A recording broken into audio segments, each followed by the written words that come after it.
Omitofo, everyone. Welcome back to this Humanistic Buddhism study group. And today we are very happy to have Dr. Mage with us to discuss about diligence. You want me to play your slides for you, or you'll play it yourself, Mage? I think I'll just click share screen, no? Yeah. Ako lang siguro, and then if something goes wrong, then at least you already have the backup.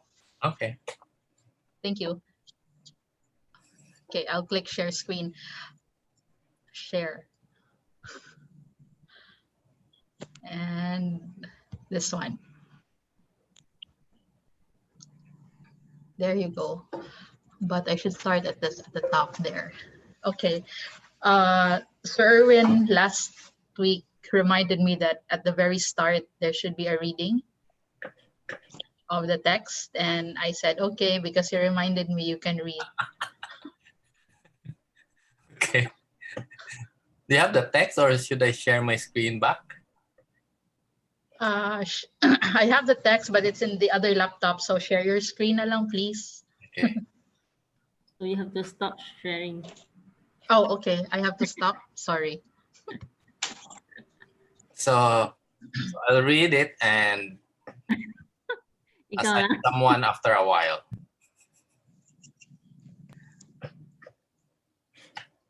Okay, so let's start. Diligence.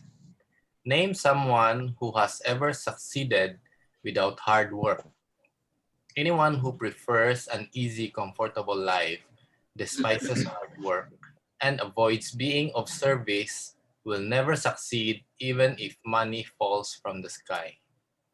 Reaping what one sows is the unchangeable, prevailing law of cause and effect. Diligence has its reward, play has no gain. Hard work and diligence are antidotes to laziness and indolence. Indolence is a threat to all practices and life's ill. As the saying goes, if lay people are lazy, they lose the benefits of mundane world. If monastics are indolent, they lose the Dharma gem. Hence, diligence is the key to success in life. Next, can we have Paul? Hi, beautiful. Of course, diligence needs to be appropriate and beneficial for self and others. This is called right effort. According to Buddhist sutras, there are 4 types of right effort: to prevent unwholesome states that have not yet arisen, to end unwholesome states that have already arisen, to develop wholesome states that have not yet arisen, to strengthen wholesome states that have already arisen. For unwholesome deeds and thoughts yet to arise, prevent them by using one's wisdom. For unwholesome deeds already committed, one should bravely repent and end them. For wholesome deeds and thoughts yet to arise, one should develop them with courage and motivation. For wholesome actions and thoughts already existing, one should protect them so they are enhanced. In short, one should be hardworking and diligent in preventing the unwholesome and cultivating the wholesome. One cannot afford a moment of laziness or indolence.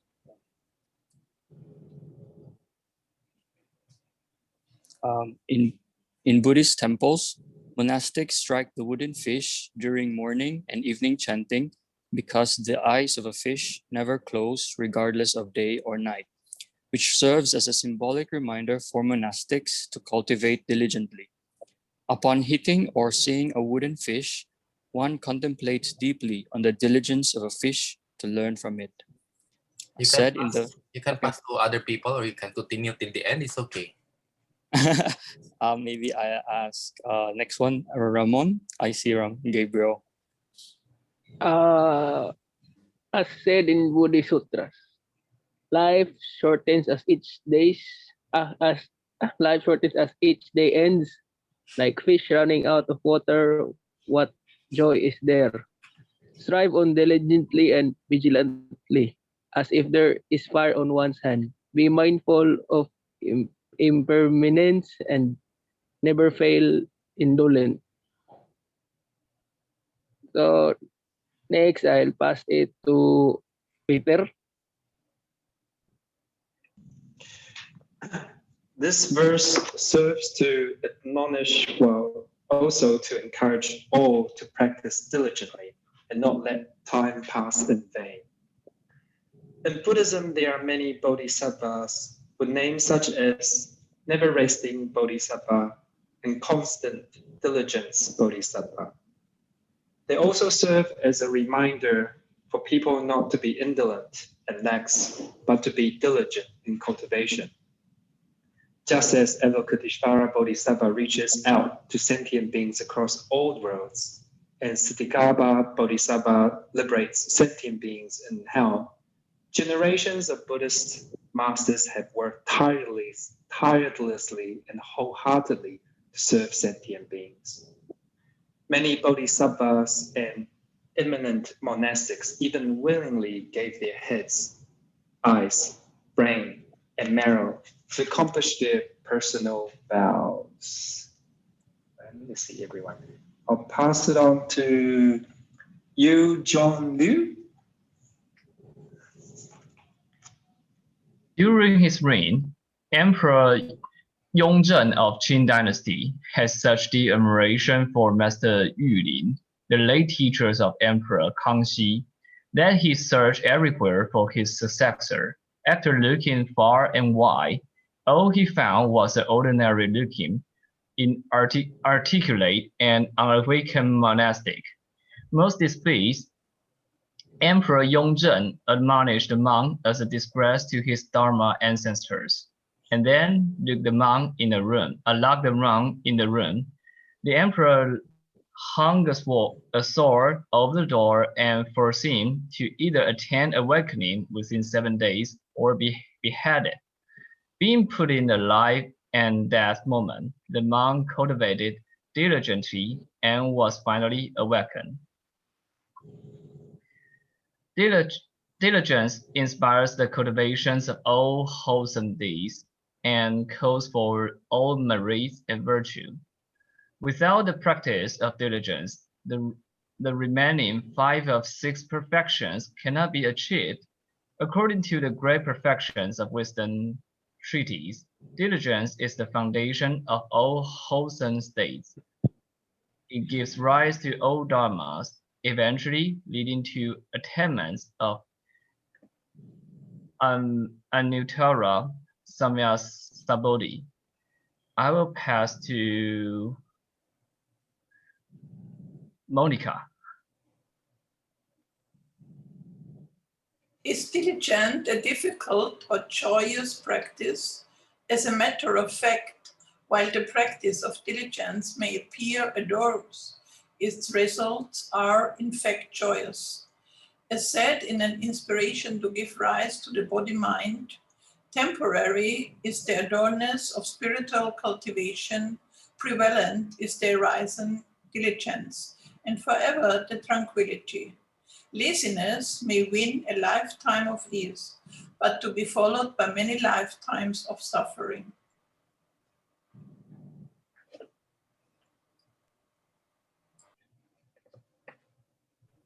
Okay, thank you very much to all those who read. So I will share my screen again.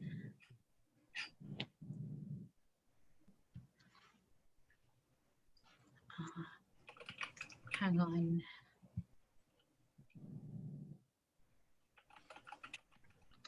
All right. So good evening once again, and thank you for having me. So our topic this evening, as you have heard, is on diligence. Okay. And well, to all of us, perhaps to all of us around here in this group, diligence is not really a new word. Okay. It's a very common word, and we are pretty familiar with what it means. But just to be on the safe side, I consulted Mr. Google. You know, the ready access to perhaps everything nowadays is Google. So I tried to be a millennial and just Googled it anyway. And this is what Google said. Diligence is the careful and persistent work effort. Wow, one word at first, diligence, seems easy. But when we read the meaning, even from Google, it says careful and persistent work effort. Sounds heavy. Okay, so let's see what the Dharma is trying to say, what Venerable Master Xingyun is trying to say, okay, in this text called Diligence as one of the 6 perfections. Okay, so if you notice on the screen, the first slide, you can see, by the way, thanks to Keith again for my PowerPoint. And so you can notice on the screen that there is someone who is trying to climb a mountain. And at the top of the mountain, there is a flag. So try to mirror that image to your life, to our lives, right? And consider the top of the mountain as some goal that we have. And try to picture yourself climbing the mountain. If you're a student, you would like to graduate. If you are a businessman, you would like to have success in your business. If you are just casually going about your average day-to-day existence, you just want to get by, right? Your daily grind. So we have different goals, we have different purposes, and we have different ways and means into achieving that goal. Okay, how hard do we work, okay, to achieve that goal?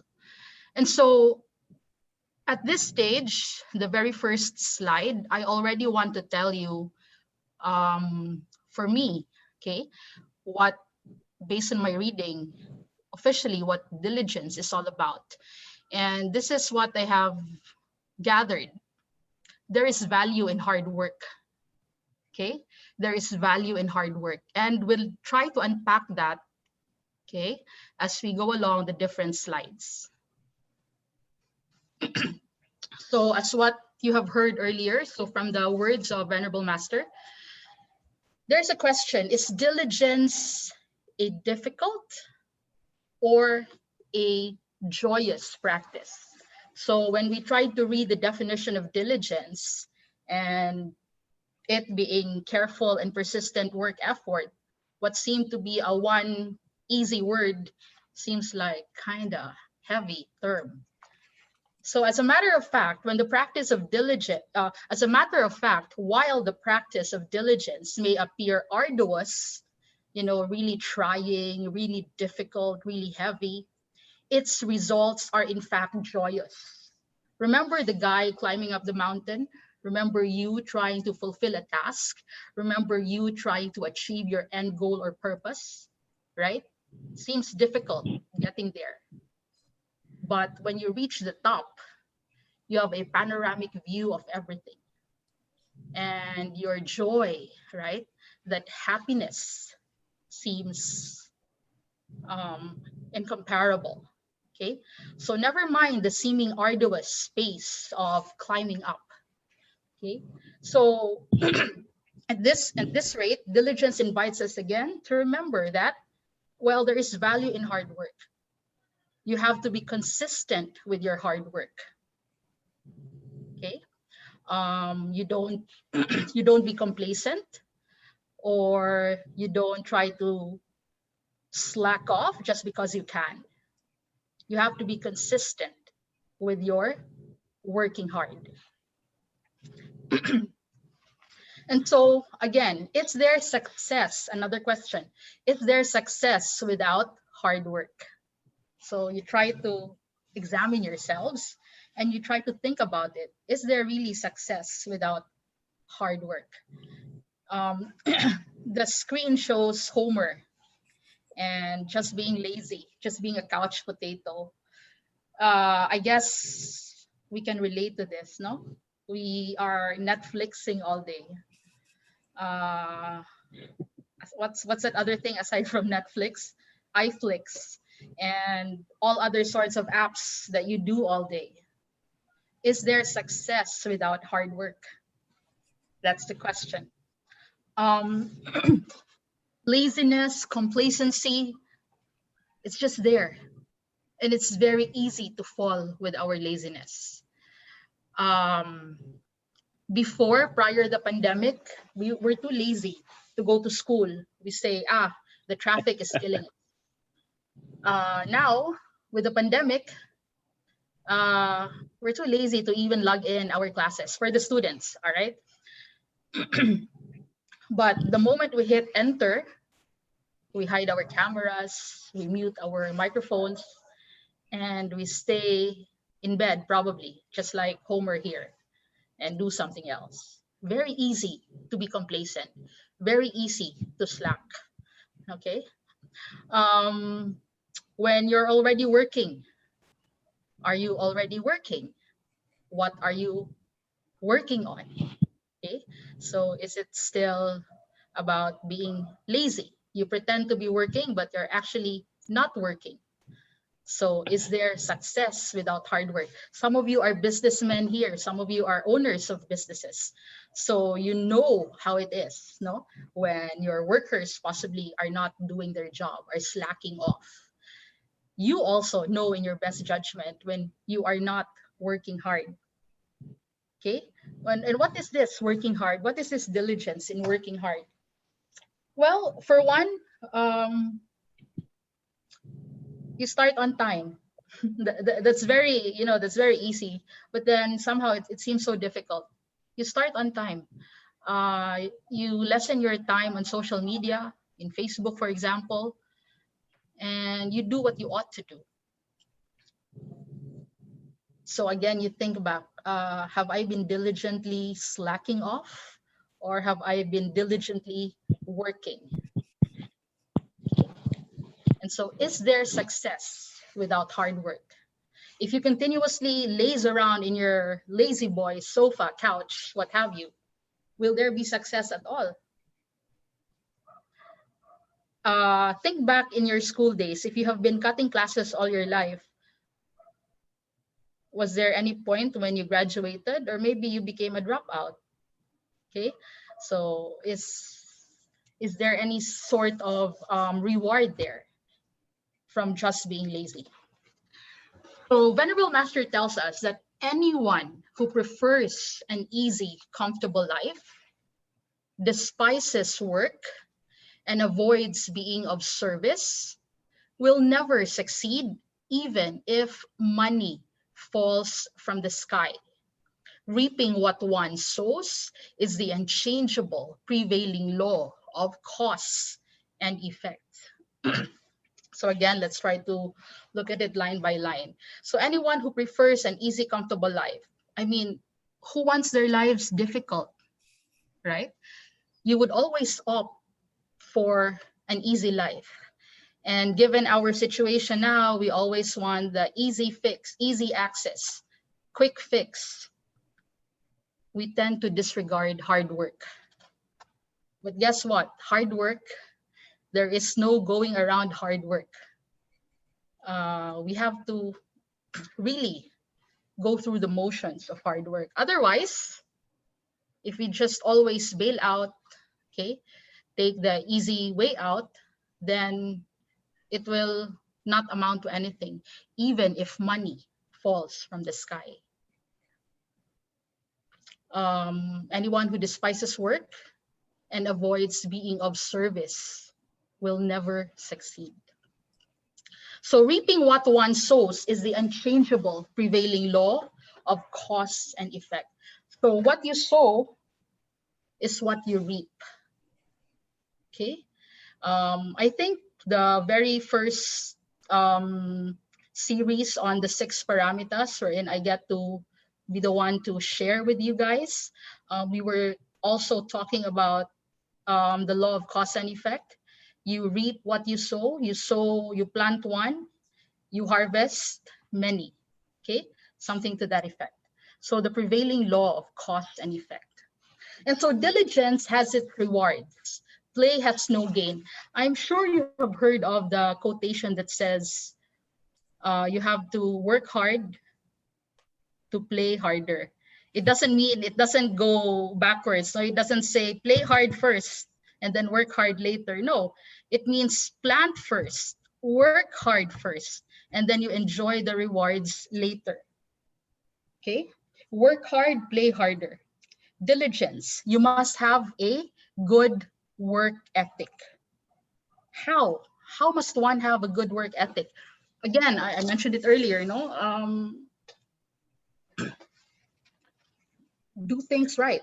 Start on time, end on time. Even sleep early, eat right. Okay, that's also part of diligence. It's not just the extrinsic things that you do pertaining to the work that you do, but also how you care for your body.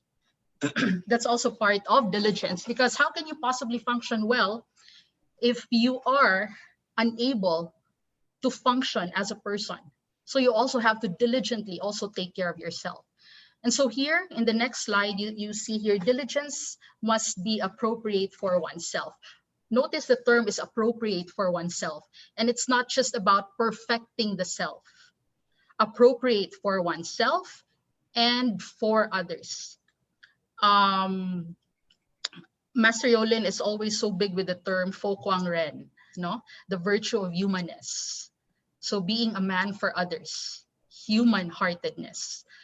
So we are not just an isolated individual, but we are always a being with another person. So we must be able to strike balance and harmony. Okay? And how is that? Again, through our practice of diligence. It's very easy to be complacent. It's very easy to lag behind. It's very easy to be lazy. Okay? But we must practice diligence to appropriating it to oneself and then towards others. Once we do this, Venerable Master Xingyun tells us that there is what we call the 4 types of the right kind of effort. Okay? And so number 1, first type, to prevent unwholesome events that have not yet arisen. Prevent by using wisdom.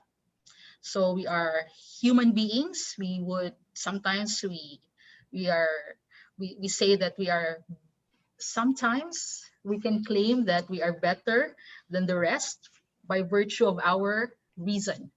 Okay, but then again, it is how we use that reason. Okay, and so we have the wisdom to know whenever temptation strikes, and we should be able to draw the line to prevent unwholesome events that have not yet arisen. Our good judgment will tell us that, I am going beyond what I'm supposed to do, or I'm not doing what I ought to do. So we should be able to draw the line. Okay? Prevent unwholesome events from arising through the use of our wisdom. Next, to end unwholesome states that have already arisen. And so we bravely repent and end them. Well, humans as we are, even though we say that, we have this sense of reason, but we are still limited. We are not perfect. There are human frailties.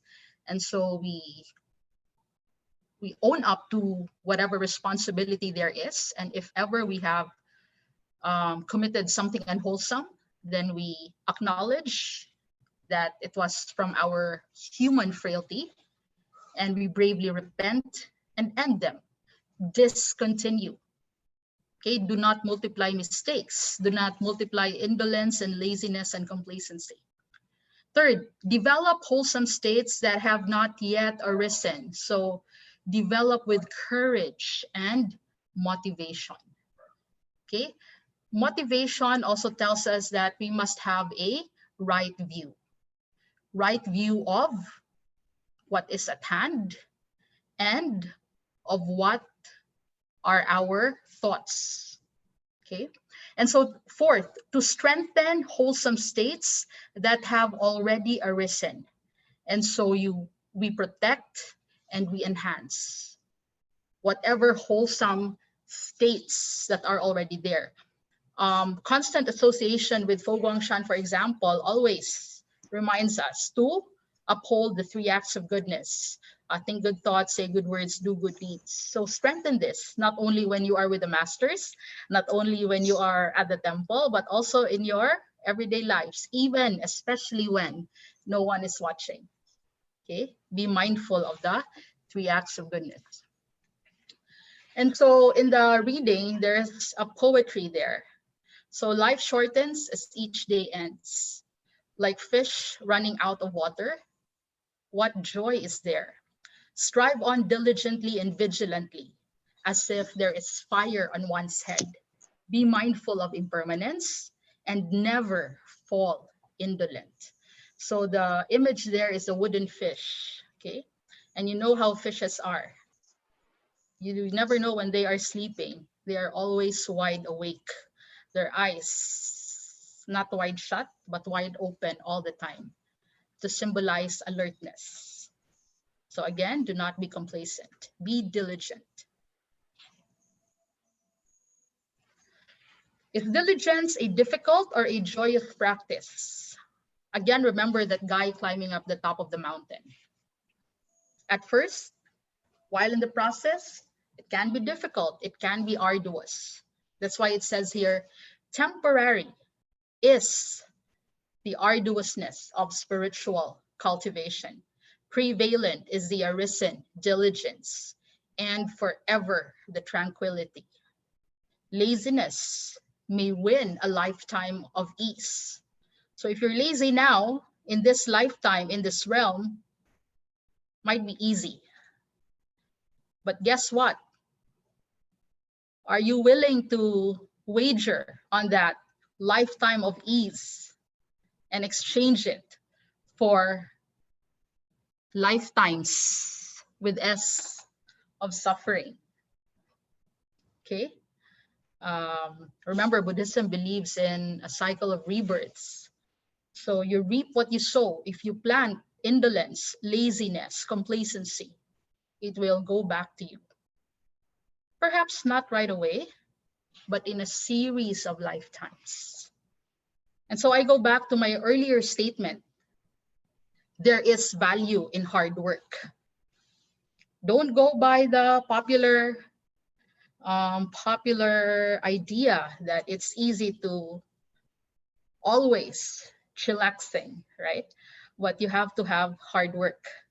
There is value in hard work.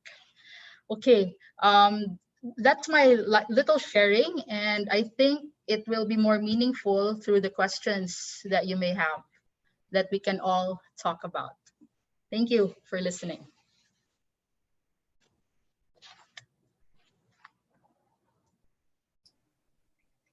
Okay, thank you very much, Dr. Mage. And friends, do ask questions now. As I have said before, she's a teacher. If you don't ask questions, she will ask questions and might even give an exam. So this is the time for you to ask your question. If you're too shy, you can type it. You can even send it to me and I'll be the one to ask for you if you're really that shy. I'm reading the chat. That's why Amiel was, as I was talking, she was just like smiling. Why is he smiling? Okay.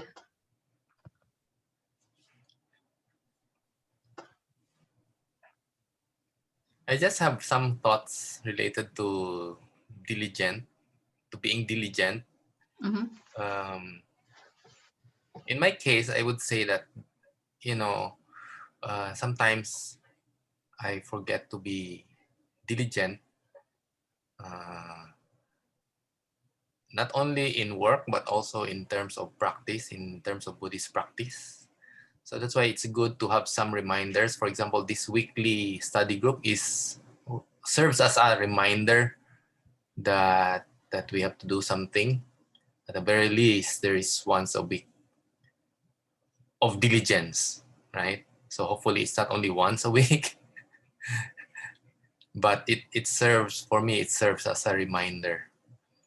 And when I go out of our room, outside is an altar.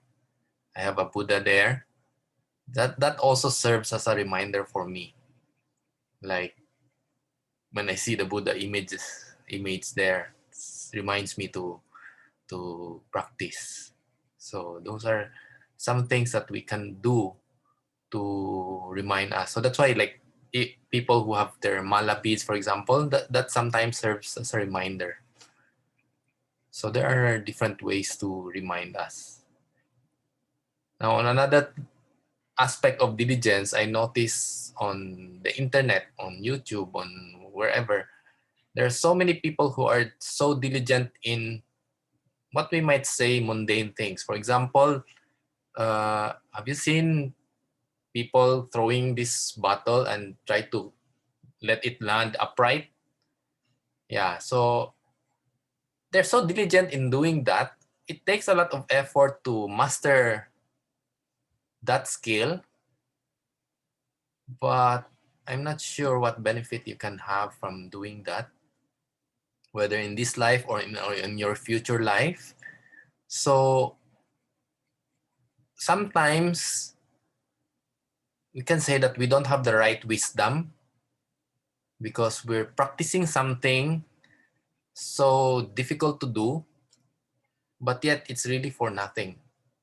So those people who did that, they could have done something more worthwhile, right? So sometimes really we really have to look at what we're doing, if it's really worthwhile, if it's really would benefit ourselves and others. Otherwise, it's really a waste of time. Remember, Master Shinyon mentioned in the article that every day we just wasted 1 day of our life, right? Our life gets shorter every single day. So much for diligent for doing something. Amiel, can you land that upright? I've never tried that actually. I've seen people do that. Never thought that, I want to try that.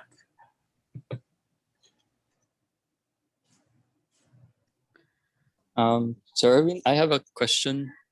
Why ask me? Ask the teacher. Dr. Mage. Uy, mage lang, pastilan. Mage. See? Mage Yeah, lang. so I really liked your picture of the climbing the mountain. So it's like an analogy for our practice. We're trying to reach, I think the top of the mountain is reaching nirvana. I think that's the ultimate goal for everyone, for diligence. So along the way, is it okay to reap some of these rewards? But does that mean like we go down a few steps during our climb because we reap the karma? So instead of keeping going on and to reach nirvana, does that mean we fall back behind? Are we allowed to reap some of this reward, some of this joy along the climb, or do we have to keep the joy at the end of the climb? All right, Paul, thank you for that question. It's in fact very difficult to answer, but I'll just try. Okay. So you're saying that you're particularly you're struck by the image of the climb, and of course, along the way in our climb, in our journey, there are some pockets of rewards, and you're asking if are we able to enjoy that pockets of rewards? My answer is why not?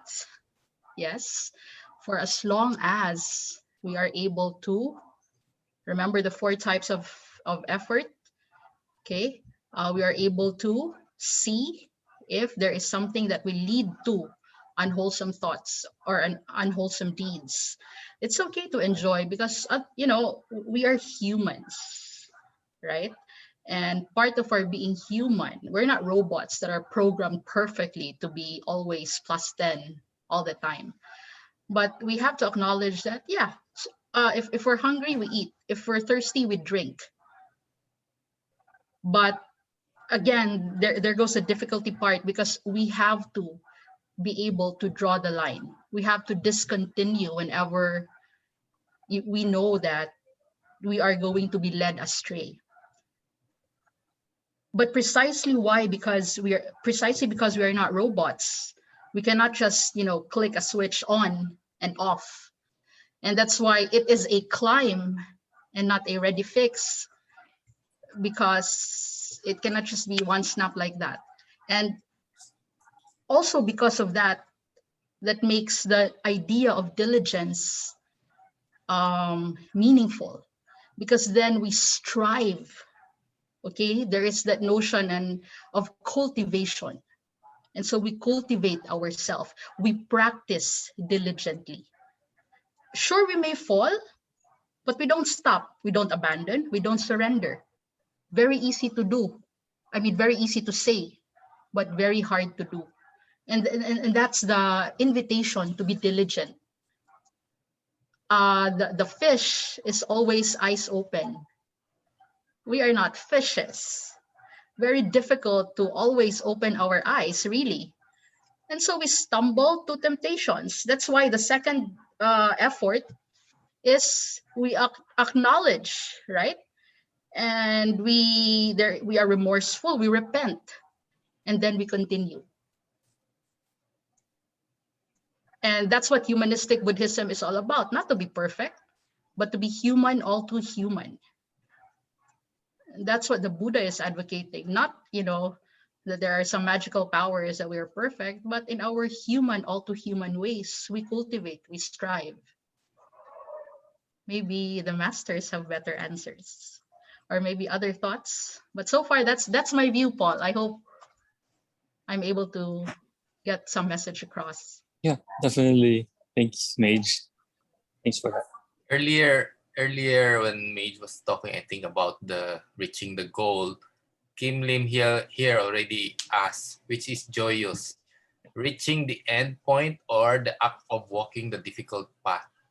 And down, Amiel answered, it's the climb. So you can see from these two people, they understand that we can learn to enjoy the path, to enjoy the climb. So the joy doesn't have to, we don't need to wait to reach the goal before we become happy. We can be happy on the way. One of I always remember the movie called Perfect Warrior. You watch that movie, the lessons that you can learn from that movie has a lot of Buddhist concept or philosophy. On one scene, the guy, the teacher, the disciple, he called him Socrates. So Socrates told him that now you're ready. Tomorrow, you bring your sneakers and let's go somewhere. So Socrates brought him to climb this mountain. And so they've been climbing. He was so happy. He was enjoying the climb. And when they reached the top, then he said, Socrates told him, we're here. So then the guy said, for what? And then Socrates said, that one. He was looking down on the ground and he saw this tiny little flower. And he said, for that flower? No, for the rock beside it. What? I climbed all the way for 3 to 4 hours and this is what you're showing me? And then Socrates said, but you enjoyed along the way, right? You see, sometimes we enjoy the way, we're so focused on the goal, then when the goal disappoint us, for example, as an athlete, for example, in the end, his friend is so worried about getting the gold for his father. But for him, he already learned that his journey towards getting the goal or getting the gold medal, he's an athlete, is part of the joy of being diligent of his practice. So if we can shift our thinking of using our path, using our practice to be part of the joy of life, then I think it will be less difficult, less arduous maybe, and more enjoyable while we're trying to achieve our goal. Okay, I completely agree with you. And on that note, I think this is a good time to entertain the question of Kim Lim. Kim, I don't know if this is a girl or a boy, but anyway, Kim said, Mage, may I ask a question? Will your diligence be a waste if you can't reach your expected goal? Yet you stumble upon on a different result, serendipity maybe. All right, again, a very good question and a very insightful question. I would like to answer no, nothing is ever wasted, especially in Buddhism, right? It shouldn't be a waste. The experiences that you gain should only enrich and cultivate the individual.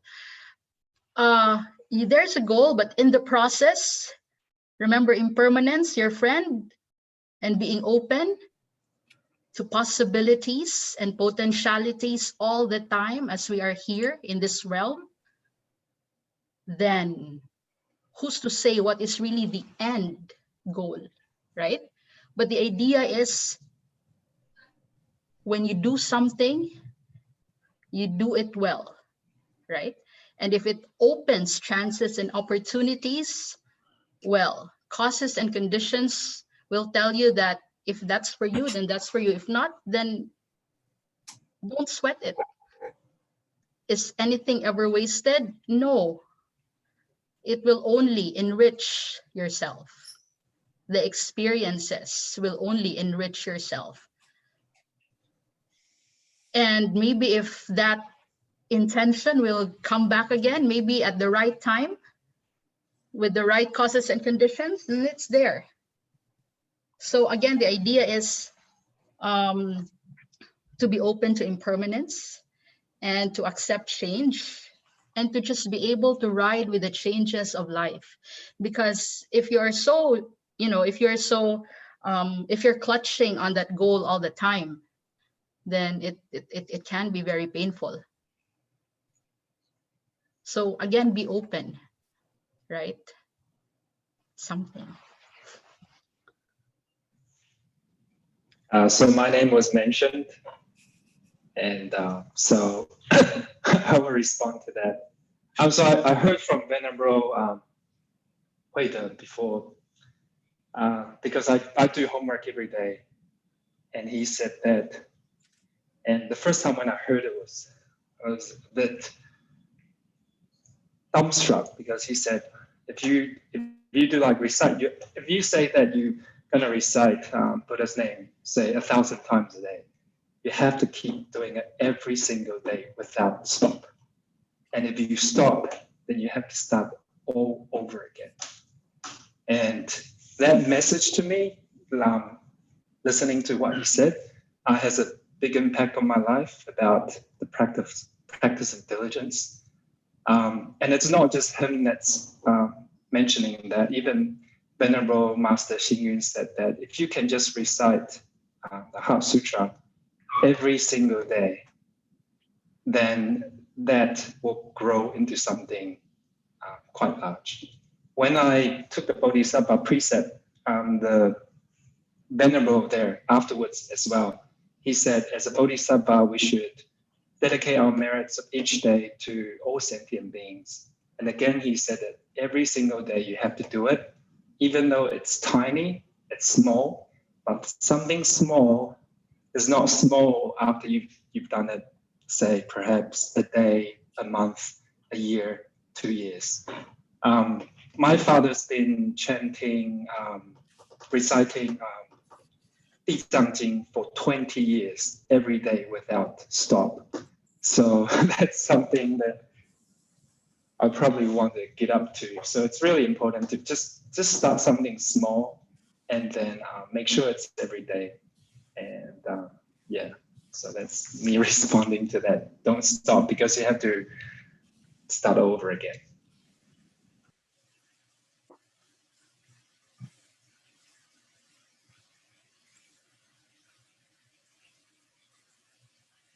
Any more questions, reactions?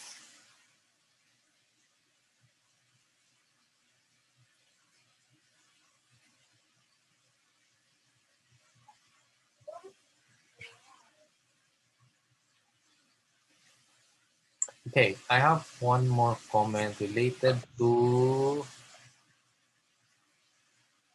I forgot. No, I do have one. so Paul's I do have question. one. Okay, go ahead, Peter. I do have one more. Recently, I was listening to. I think it's in Canada. There's a Yonggu Fasi, and she had a video I thought was quite interesting. She said to, when you do something, do you use your mind or do you use your heart? So do you use your thoughts or do you use your heart? And I thought that was a quite interesting topic that she raised, because she said if you use your heart, if you use your passion, then you have more strength. Even though if your body is tired, because I think she's doing a lot of preparation, even though her body is tired, whenever she has that feeling coming up with that passion, with that heart, she's able to carry through that, fight through. So I really learned quite a lot from what she said, that whether it's your work, whether it's when you're spending time with your family or your friends, if you use your heart to deal with everyone instead of using your thought as much, then it becomes less tiresome. You know, the saying that if you enjoy your work, if your job is something that you're passionate about, it's really easy, right? But if it's something that you don't enjoy and if you don't use your heart, then it becomes really tiresome. So I thought that was really interesting and helpful what she taught. Thank you. Just a comment maybe, but then again, this is my opinion. I appreciate your thoughts, Peter, but I would say it shouldn't be just all heart, moderation in everything, heart and mind complementing, because sadly, the world can be a very complicated place. If it's all heart and no mind, and if it's just all mind and no heart. So I think it has to be complementing. There has to be a meeting of both and moderation. Not too much heart, not too much mind, not too little heart, not too little mind. So somewhere in between, the middle path.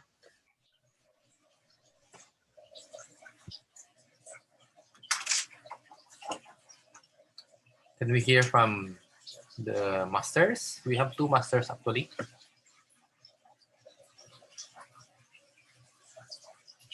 Hello, masters. Yes. I want to share about diligence. We can have it practicing in two ways actually. First, in from the body. Um, we can chanting the sutra, prostrate to the Buddha, or we can share the Dharma. Um, we can do things to benefit others. This is part of the diligence, and the purpose of practicing the diligence through our body is to get away from the five desires. And the other one is diligence from the heart, that is more to in the mind practice, where we have like um, the we have the right mindfulness, the right thinking. This the purpose of practicing this is actually to get away from the three poisons. So the the the purpose of practicing diligence, like what one of the um, members just shared just now, I think is Paul, saying that our main goal is to nirvana, and this is our path, our diligent path or the Buddhahood path, going through that way. And while doing that, we have to start practicing it. And how can we go to the bliss? How can we feel nirvana? Is actually the meaning of nirvana is to get away from the desire, defilement, and you really feel ease of it. So, how do we do that? We have to practice diligently. And here we have two ways. One is from body, and the other one is from mind. Um, we practice the diligence. It's not just for ourselves, and we can practice it. We already know the benefit on it, and then we try to share it. Like we know the Dharma, and we know how good is Dharma. We try to share the Dharma joy with others. This is also part of the diligence. So before, I thought I want to be diligent, and that's why I sleep less. Sometimes you can see me midnight, I still texting and all, uh, and, and then I wake up. It's the same time, like 6 o'clock. I have to attend the morning chanting. So I remember when I was in Cebu, maybe I sleep at 3, and then I wake up at 6. So every day I just slept for 3 hours. And one time when I visited Mabuhay Temple in Manila, the time I have to represent temple for chanting. So when I go on stage, halfway of the chanting, I feel dizzy and like vomiting. So I ran out of the stage. So at the moment, I suddenly remember that what is the middle path. So I actually didn't. I understood the middle path, but I didn't practice it because I thought diligent. If I didn't sleep because I used the sleeping time to do other things. I thought this is diligent. So, but then at the end of the day, I myself who have the bad effect where my body was spoiled, like not feeling well. So I cannot continue to be diligent again. So that is also the wrong way of practicing diligence. And then when I in Manila now, few months ago, I also one time I got sick. Like my body is like really no energy. I cannot even I do chanting. I cannot continue like chant like usual how I do. So then I realized because I slept late, and then I thought also if I can continue to do as long as I still have energy, I want to use up all my energy, and then even though I just sleep a few hours would do, 3 4 hours would do, but after a few months, then I realized that my body is not like 16 anymore. I cannot like no sleep for 2 days, 3 days, and then my brain start to cannot think well. So then again, it remind me my body keep reminding me that I cannot. This is not the part of diligence. And then when I read of the article from Master Shingin, he say actually sleeping is also part of the diligence. Eh?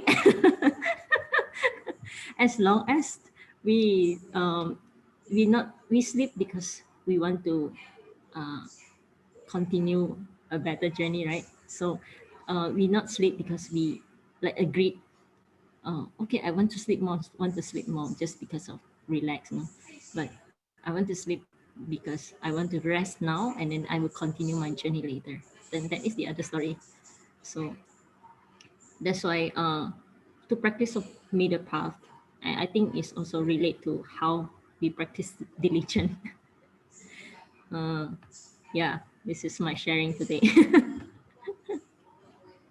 So very nice. Thank you, Sapo. So being diligent cannot be to one extreme also.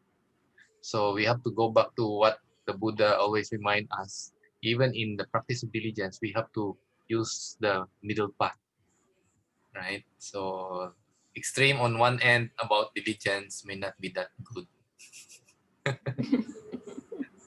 right? I was saying earlier about the comment of because he mentioned that the ultimate goal is nirvana or Buddhahood or enlightenment, right? And he asked about being you stumble or things like that. It's the good thing here, because he asks and he knows that the goal is nirvana, the goal is Buddhahood. The problem is if we don't know the goal, we don't know that this is what we are trying to achieve. Along the way, when we stumble, or in fact, if we achieve something which is not our goal yet, then we stop there. We thought we already arrived. We thought we already achieved something, but it's not. So it's very important that, like as early as now, we know that the ultimate goal is Buddhahood, enlightenment. So keep that in mind. We know that that is very far, but if we keep that in mind, along the way, we stumble, or we might achieve something, because along the way, we will achieve something.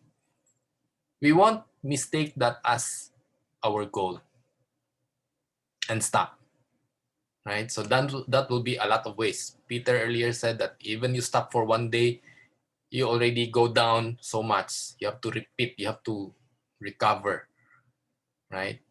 So much more if we thought that we reach our goal and then we stop altogether. You might end up going back to zero, right? So at least know our goal. Just I remembered something in the course of this sharing for students, because probably you've heard people say, oh, she's so bright, very bright. And then there was a colleague of mine who said, she's not bright, she just works hard and she's very diligent. And I think that sounds, yeah, no, that makes sense. And bright's such a hollow term, but was diligent, she works hard. True. And I guess if you look at it from the Buddhist perspective, no matter how smart, no matter how good you are in this life, probably it's because of your diligence in your past life. So, people Connected. say that you have special talent in this life, but chances are you have been diligent in your past life. So might as well continue in this life.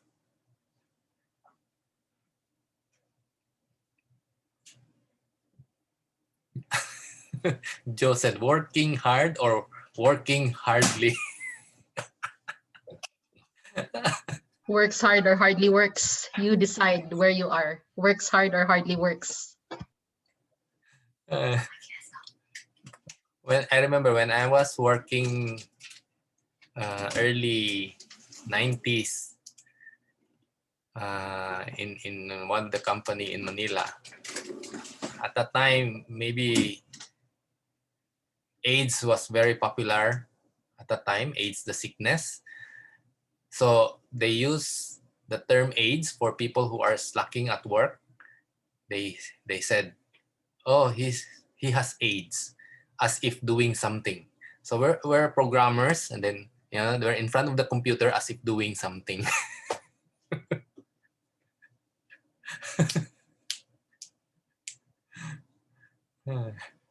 So hardly working.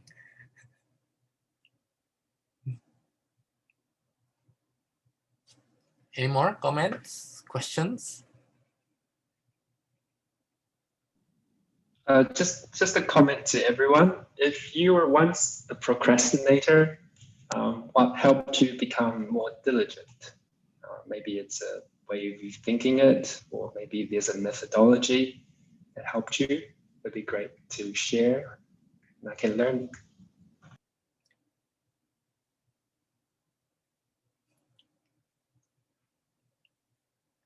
I'm actually smiling because I see myself as lazy in terms of work.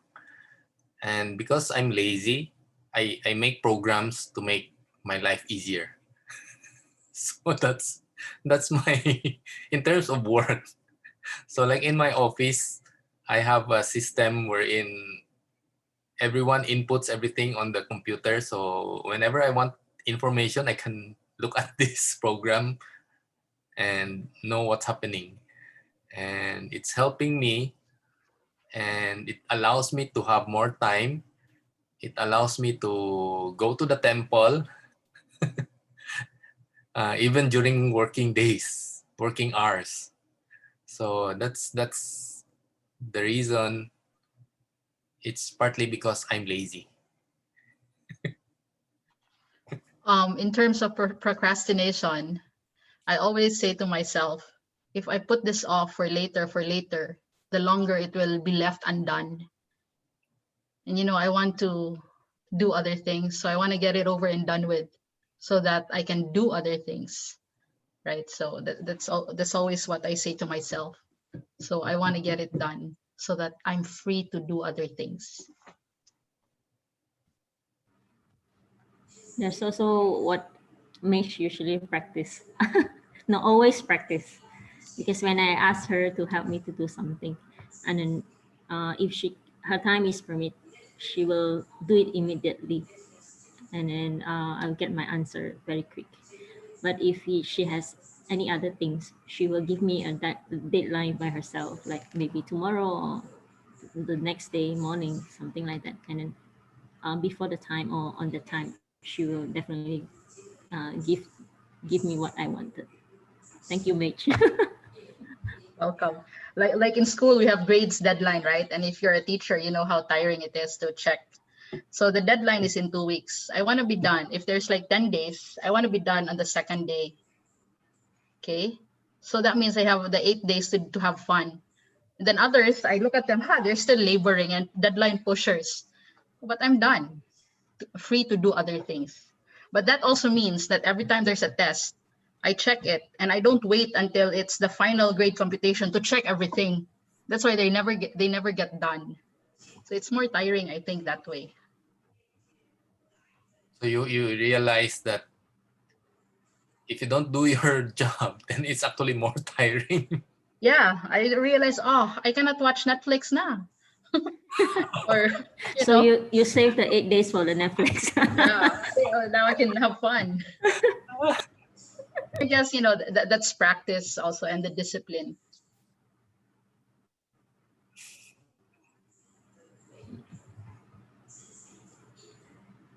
Okay, any more?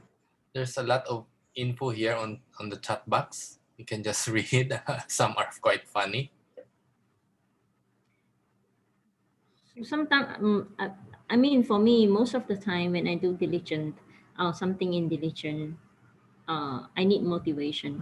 And as I review on my notes from previous, I share with you the diligent we can practice from the body and the mind. And how do we practice is also because we do this to benefit others. Because of because I can benefit others, that's why I would do this diligently. uh, i I do this because I can help others to get enlightened also, or to help others to get rid from the suffering. So with this, that's why I have the motivation to to practice diligently on this like particular matters. So in my in this renunciation path, if you ask me how can I continue my journey, um, first because of my family, my parents, I want to repay them gratitude. So um, if I will practice in the right path, so I be able to have my merits enough, my I have enough merits to dedicate to them, my parents. Then of course to the sentient being, the people, the friends, everyone that I know. And the other one is also to Venerable Master Xing Yun, um, and yeah, to all the sentient being. Because of all of you, then I willing to practice diligently. I have motivation to do that. So in my case, because of others, so I will walk fast. So I think that is another way of like what I say. If I alone, I'm staying in my room alone. Maybe, you know, I I I really feel tired. But if I open my door, no more tired. Just like feel energetic. Just of others, to make me feel motivated.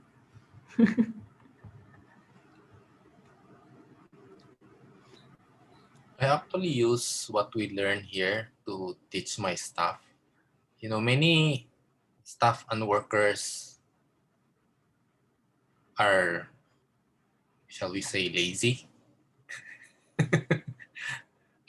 It's quite common, right? But because I talk about Buddhism philosophy, I talk to them about karma, I talk to them about these things. I was able to impart to them and make them understand that ultimately, if they don't do their job well, then we have to close shop. Then for them, they would have no job, in which case they will still have to find a job, and they will be the one to suffer. In fact, I told them if I close down my company, I can't stop working. I just go to temple and volunteer there. I'm fine. I wouldn't go hungry. So in a way, it helps them to understand diligence also. That it's they really need to work also. It's not because many people they just think he's the boss, he needs to work, not me. But I was able to make them realize that all of us needs to work together to practice diligence to make things work. It cannot be me only, right? So again, what I learned here, I'm able to apply it to my life and make other people understand it also. And which makes my life better. Yeah. I think I would like to add to Erwin's point. In a corporate world, because I've been with IT consulting, so diligence is really the thing in the past. What I mean is because we've been trained to work smart. Because instead of working for a report based on an Excel, we do automation, in which I would echo with what Erwin mentioned, that if we do automation and run the report, run a macro on a report, and then that saves us time. Say, for example, if you're doing the report back then, you're diligently doing the report every single day for an hour. But if you can put in some effort, work smartly in terms of automating your report, then it trimmed down to 15 minutes. So you have 45 minutes free time, and not you consider it as free time, but rather time to allocate more in terms of your priorities at work. In that case, you are being smart, and probably I could put in then that 30 minutes you can be invested on your time to meditate while in the office. In that case, you will be able to achieve more and get things done more and quickly. Yeah, there's a lot of features on softwares. Yeah, Excel, even Photoshop. I've done some automation on our Photoshop also, as we have to, for example, when we print t-shirts with different names every shirt. So I made automation so that it will just capture from Excel and then put it on the file for printing. So again, that's because I'm lazy.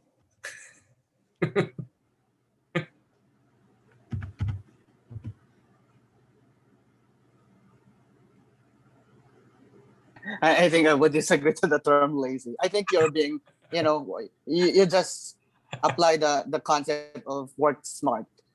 Yeah, Because you can capitalize on the technology that we have. That's why it makes make your life a lot easier and focus more on your top priority rather than those mundane things that the technology or the the technology and the software that we have can do it. Yeah, I'm like mates. I don't want to tell everyone that I'm smart.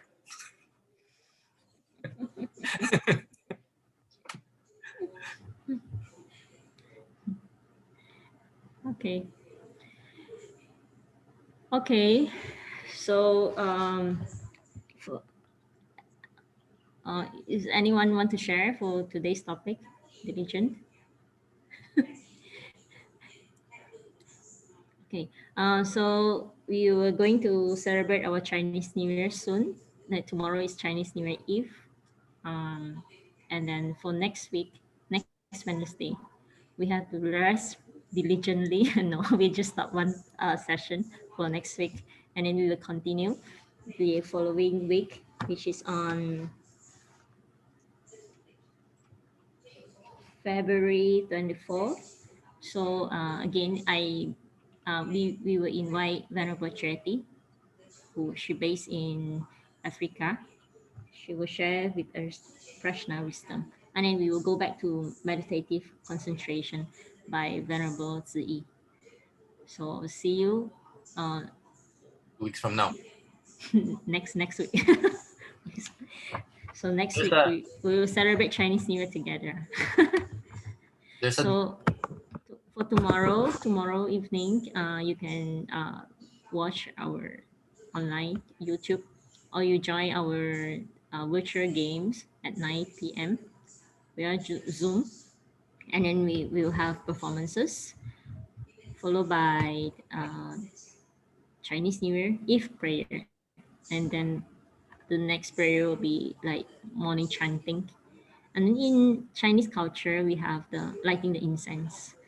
So you can light the incense, the first incense of the year, on your altar also, to offer to Buddha on that tomorrow night. So, or if tomorrow night you already asleep, then you can light the next morning, which is the first day of Chinese New Year. Okay. So happy Chinese New Year to all. happy Chinese New Year to everyone in advance. That will be in 2 days. So there's a Yeah, question. on Friday. Yeah, Friday is Chinese New Year. Someone asks, is there such a thing as diligent intention turned to obsession without noticing? Mm. So the intention became obsession. Yeah, I can say something to this because when I was working in my previous job, then I was so full-heartedly working this because I like it very much and I have very good cases to fulfill. And suddenly I was working almost all the day, 20 hours a day, only going home for shower and going back to the office. And of course, my body doesn't like this very much. I was much younger, so I can stand it very long, but then one day came the breakdown. So I think if you like what you are doing and you are very diligent and in this job, then there is a big danger that it can come to an obsession. So you have, as you said before, you have to go the middle path. Always. So in short, the answer is yes. Yeah. The answer to that question is yes. I think that's similar to what happened to Yusufo in terms of, diligently working hard and without noticing it anymore, that it's causing harm already. Good thing both of you were able to notice it earlier, right? And correct it, because there are stories of chief executive officers of big companies just dropping dead literally, because of overwork, because of lack of sleep. So those are some of the extreme things that can happen, right? So good idea that we learn from both of you in terms of diligence with middle path. Mm. But sometimes maybe if the obsession happen, maybe because we already lost track or we already forgot the purpose of why are we doing this. Mm. That's why, um, like, mm, you already get used to. But for my case, I think I'm not obsession with. I just think like there are many things to do, and then I have not enough time. Uh, that's why I want to continue as long as I have the energy to do that. To me, the task will not finish, or if this first task finish, then I will have second task. Uh, since monastic, we have a day off like every Monday. So Fokongsan will most of the Fokongsan branches we will off on every Monday. The purpose of is because of the compassion of Master Xing Yun. He said that we close one day so that the monastic can do our own cultivation, um, and at the same time also for the general cleaning and all these things. So for me in Cebu, never close on Monday. Oh, Chuan temple, no practice of this. So no off day for me. Uh, my first station is in Cebu, Chuan temple, and then second station here in Mabuhay temple. And then when I came here, my assignment is to take charge of the construction. And then the construction meeting will be held on every Monday. So again, no off. So if meet the holiday, no office. So I thought that I'd be able to have an off day. And then when I go to my room, I think, oh, today is no meeting. So it's time for me to clean my room. Again, no off day. That's why just now when we read off, when Peter read off this one, what do you call? Never resting bodhisattva. So my thought is, oh, maybe I have to learn to be never resting bodhisattva. And then second thought, my thought has kapoy kayo. Very tiring. So I have to repentance because I shouldn't have the second thoughts. I should have the first thought in like really practice diligently, but I have to know what is my target or what is my purpose of doing this. To be diligent, not diligent blindly. Okay. Any more questions, Bob? Okay. I didn't see any more questions here. Okay. So we will end this today. Thank you, Misha, for I knew that she's busy also for Thank the whole you. day, 6 to 9, and today is your students with us. No, because I gave them an assignment because I dismissed them early, 7:30 You to see, this prepare is for a very smart teacher. Yeah, because our classes is once a week, only 6 p.m. to 9 p.m. Very early to dismiss 7:30. Give them assignment na lang. Thank you for spending your time with us. Okay. Thank you for the invite. Thank you for the privilege of hearing from Mage. Okay, so since we have time, maybe we can read the prayer before retiring for the day. Mm-hmm. So I'll show the screen. We ask Professor Mish to read for us.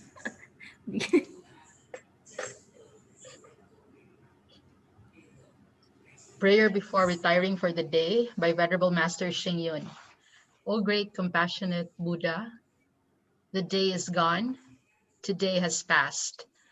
Although I am unable to stop the course of time, I pray to you, Buddha, to allow me to realize the true meaning of impermanence.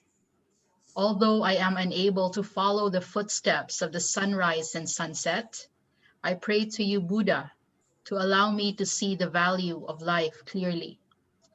In the day that has just passed, I had ceaseless delusions and ignorance.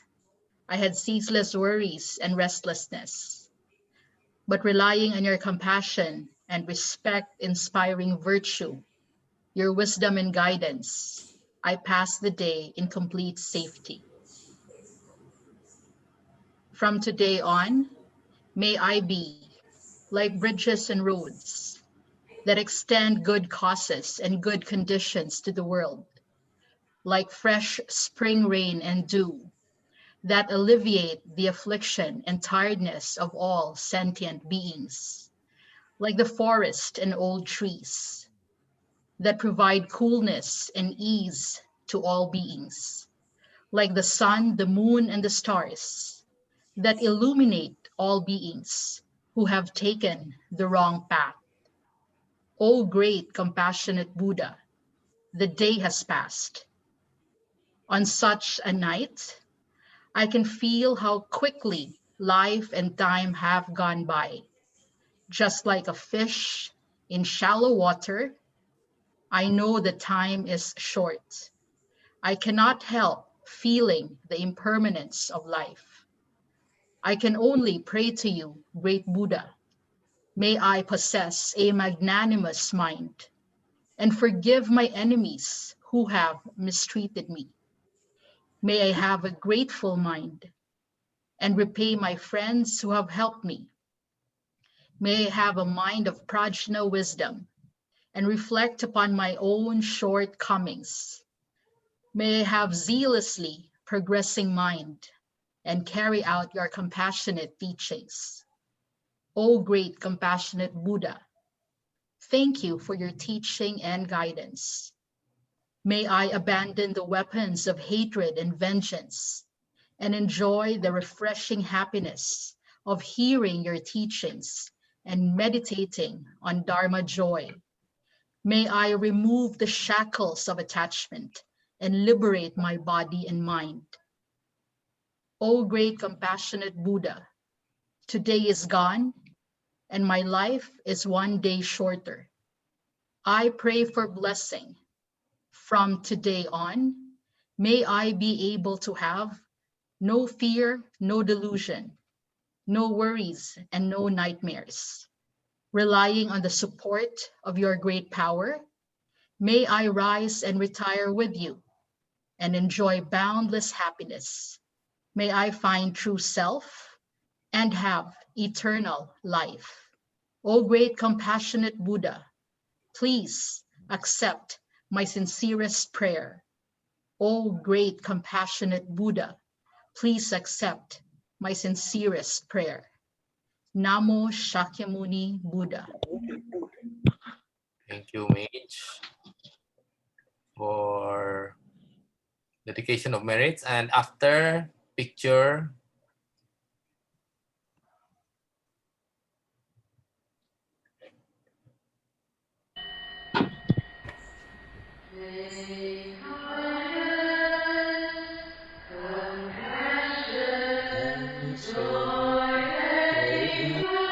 Equanimity prevail.